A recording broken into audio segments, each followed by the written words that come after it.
Assalamualaikum warahmatullahi wabarakatuh. Perkenalkan, nama saya Anissa Trihapsari dari Prodi Pendidikan Bahasa Indonesia dan saya mahasiswi dari Universitas Muhammadiyah Lampung. Di sini saya mau membahas tentang pentingnya menjaga etika komunikasi dalam kehidupan sehari-hari. Di era digitalisasi yang semakin berkembang, komunikasi melalui platform online menjadi bagian penting dalam kehidupan sehari-hari.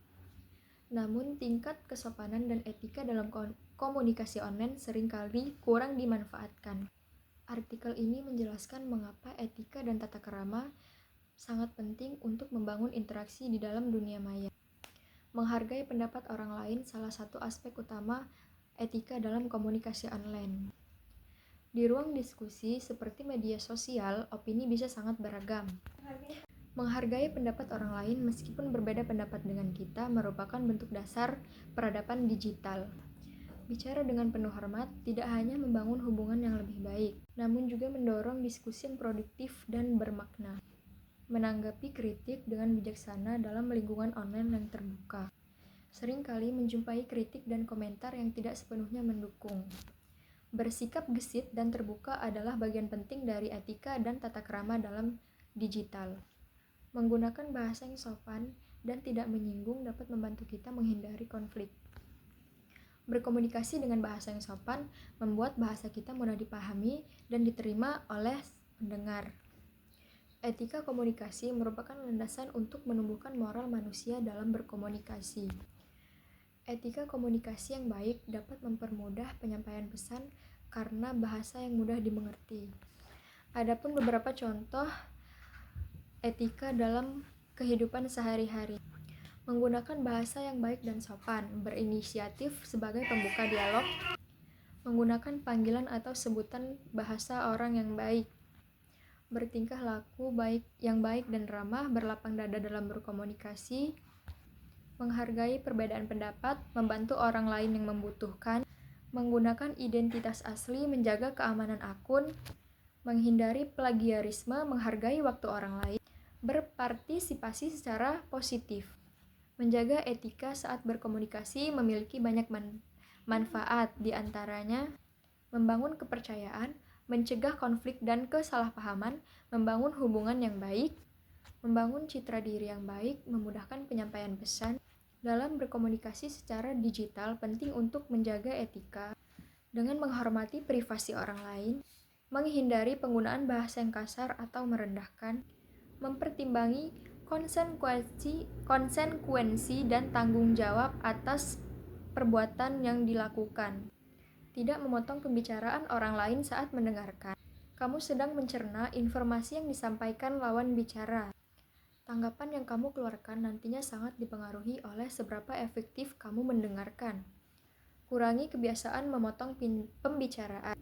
Selain karena tidak sopan dan egois, hal tersebut bisa mengurangi dan menghambat dalam mencerna informasi secara utuh, sehingga tidak bisa menanggapi dengan semestinya. Maka dari itu, kamu harus membiasakan diri untuk menyimak dengan baik saat seseorang sedang berbicara. Dengarkan dengan seksama, secara tuntas supaya kamu bisa mengerti apa yang dimaksud. Berusaha untuk menghindari perdebat. Dalam berbicara, sering kali terjadi perdebatan yang kadangkala bisa memicu timbulnya sakit hati satu dengan yang lain. Untuk itulah, hindari perdebatan untuk menciptakan perdamaian antara manusia. Sebaiknya jika terjadi perbedaan pendapat, selesaikanlah dengan bermusyawarah dan bicaralah hati-hati dari hati ke hati, agar perdebatan tidak akan terjadi. Menghindari berdebat selain untuk menjaga hubungan baik antar sesama manusia, menghindari berdebat juga akan mendapatkan balasan yang baik di akhirat kelak. Menghindari untuk berbicara kejelekan orang lain sebagai makhluk sosial. Sudah sewajarnya seorang manusia berinteraksi dan berkumpul dengan seorang manusia di sekitarnya. Namun, seringkali manusia terlena, saking asiknya ngobrol, mereka justru malah membicarakan keburukan-keburukan orang lain. Dengan berpikir positif akan memberi pengaruh yang baik bagi kehidupan seseorang. Menjaga intonasi juga cukup berpengaruh, meskipun apa yang Anda sampaikan kepada lawan bicara bertujuan baik. Namun, jika nada suara Anda tinggi, tentu akan membuat salah paham lawan bicara Anda. sehingga membuatnya seolah-olah dipojokkan dan disalahkan. Selain itu, penting bagi Anda untuk menghindari suara nada-nada seolah memerintah. Pakailah nada suara yang datar-datar saja, sehingga seseorang dapat mendengarnya dengan baik.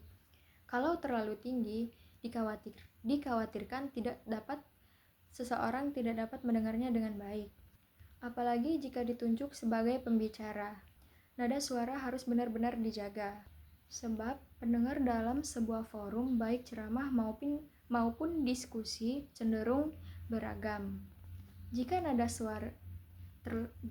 suara terlalu tinggi, maka kita akan cepat letih. Orang tidak akan mungkin sanggup berteriak selama 1 jam terus-menerus. Apa yang kita bicarakan sebaiknya dapat kita nikmati, jangan malah menjadi beban. Di samping itu, kurang beretika rasanya jika kita berbicara dengan nada yang tinggi. Kecuali jika kita sedang membakar semangat para anak-anak muda untuk terjun ke medan perang. Dalam situasi biasa, aman dan tidak darurat, sebaiknya kita tidak menggunakan nada yang tinggi. Mungkin sekian yang dapat saya sampaikan. Semoga apa yang saya paparkan bisa bermanfaat untuk teman-teman. Saya akhiri. Wassalamualaikum warahmatullahi wabarakatuh.